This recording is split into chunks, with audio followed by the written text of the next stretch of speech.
Unity ইউকের পক্ষ থেকে আজকের সভাপতি অনুরোধে আপনাদের সবাইকে সাদর সম্ভাষণ অভিনন্দন ও স্বাগত জানাচ্ছি। আহলান ওয়া সাহলান। সম্মানিত উপস্থিতি, আমার ভাই মাওলানা শেখ সালাম খান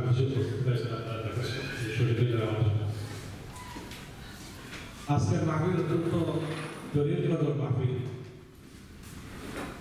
অত্যন্ত প্রয়োজনীয় গুরুত্বপূর্ণ মাহফিল। আলহামদুলিল্লাহ, আমাদের দেশ থেকে আজকে আমরা মাওলানা দুনিয়াকার হাবিব সাহেব বহু সংগ্রাম ঘাত প্রতিকার বহু দেশে অনেক জীবনের ঝুঁকি নিয়ে অনেক দিনের কাজ করেন। সেই সব সত্তরের ঐতিহাসিক ঘটনায় জনগণ শাখা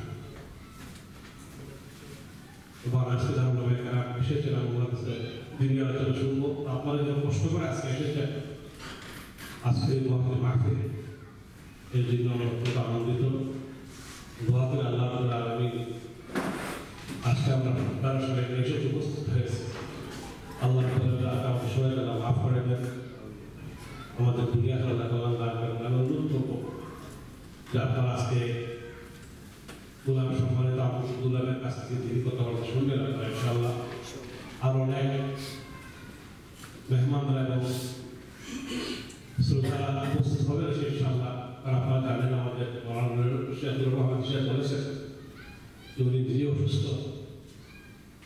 ওনাকে অন্যায়ভাবে বাংলাদেশের জন্য গিয়েছিলেন, অত্যাচার করা হয়, জুলুম করা হয়েছিল, পরে নির্যাতন চালানো হয়েছে। বাতিলের বিরুদ্ধে বজ্রকণ্ঠ উচ্চারণ করেছিলেন, প্রতিবাদ করেছিলেন। মসজিদে নওয়াব নসরুদ্দিন পুলিশের পর্ব নির্যাতন প্রতিবাদ করেছিলেন, যার নসরুদ্দিনকে জেলবন্দি করা হয়, গ্রেপ্তার করা হয়, থানায় নিয়ে গুলিবিদ্ধ করা হয়, অত্যাচার করা হয়। সে অত্যাচার স্টিল উনি এখনো শরীরে হয়ে চলছেন। অত্যাচারের কারণে উনি এখনো বাইরে হাঁটতে পারেন না, হাঁটু কষ্টে দিন ভুগে। এরপরেও যে আল্লাহ দিনের কাজ, মানবতার কাজ, সমাজের কাজের জন্য যে চেষ্টা করে যাচ্ছেন, আমরা দোয়া করি আল্লাহ রাব্বুল আলামিন এই মেহনত আল্লাহ কবুল করুন। আপনারা দোয়া করবেন সেই কমিউনিটির মাধ্যমে উনি মানবতার সেবাকে উৎসর্গ করেছেন, দেখিয়ে এসেছেন অসুস্থ অবস্থায়। আল্লাহ তাকে সাজা দান করেন আল্লাহ পাক। এবং আজকে অনেক কষ্ট করে উনি অসুস্থ অবস্থায় দেখলে জীবনে চিকিৎসা করতে পারেন না, সবাইকে নাও করতে পারেন না, কিন্তু ফোনে যা হয়েছে এই ফোনের কারণে আজকে প্রচন্ড গরম পড়েছে। আজকে অনেক প্রবলেম আছে, বিশেষ করে আজকে যে হলিডে মৌসুম অনেক স্বাধীন আমাদের অনেক দাওয়া ছিল। যেহেতু অত্যন্ত ওনার সুমিষ্ট কথা, উনি সুমিষ্ট আচরণ, ভালো ব্যবহার, উনি একটা কিছু বললে আমরা মেলাতে পারি না। সবাই ওনার প্রতি আমার অত্যন্ত সন্তুষ্ট ওনার আচরণ করার কারণে। এবং আজকে আপনার সবাই এসেছেন ওনার নাম পেয়ে। আমি অনুরোধ করবো আপনারা কন্টিনিউ আমাদের রহমতুল্লাহের পক্ষ শুনবেন বা শুনবেন। ইনশাআল্লাহ সওয়াব আছে, জাযা আছে। আমরা দুনিয়ার কাছ থেকে আমাদের বাংলাদেশের সর্বশেষ পরিস্থিতি, আমরা দেশ দিকে যাচ্ছে, দেশের দিন ধর্ম দিকে যাচ্ছে, ইসলাম প্রিয় জনগোষ্ঠী মসজিদ মিলায় বাংলাদেশের আজকে কি অবস্থা, কিছু কারণ আমরা যারা বিদেশে যারা আমরা আছি, আমরা বিদেশে শুধু আমাদের দেহটা নিয়ে আসি, বডি নিয়ে আসি, মন্তব্য আছে বাংলাদেশে।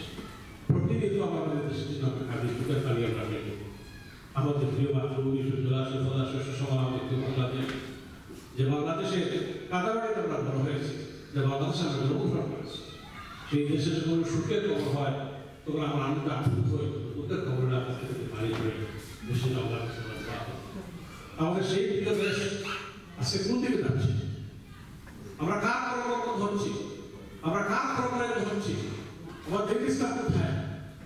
আজকে যে পশ্চিম বাংলাদেশকে যে আরেক দিকে বেরোচ্ছে, আজকে তাদেরকে বলা হচ্ছিল ওরা এই পশ্চিম বাংলা হচ্ছে জঙ্গি তৈরি এখানে জঙ্গির ডিম পাড়া, ডিমের বাচ্চা পাচ্ছে।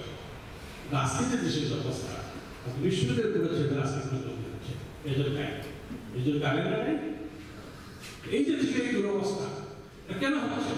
আজকে মানুষের বিশ্বাস করবে, মানুষের কথা বলতে নেই, বাক স্বাধীনতা নেই, সংবাদপত্র স্বাধীনতা নেই। মানুষ আজকে আপনার শাসন অবস্থা কঠিন অবস্থা। আমি ওদের কাছে রিকোয়েস্ট করা কোনো মূল্যবান বক্তব্য রাখবেন। এবং দেশে যে করোনা শিক্ষা আসলে সবাই থাকতে বুঝ নেবে আমি গুণাগার আমার জন্য দোয়া করবেন আজকে মাহফিল মোবারক হোক সফল হোক এটা কামনা করে আমার কথা শেষ করতে আসসালামু আলাইকুম ওয়া রাহমাতুল্লাহ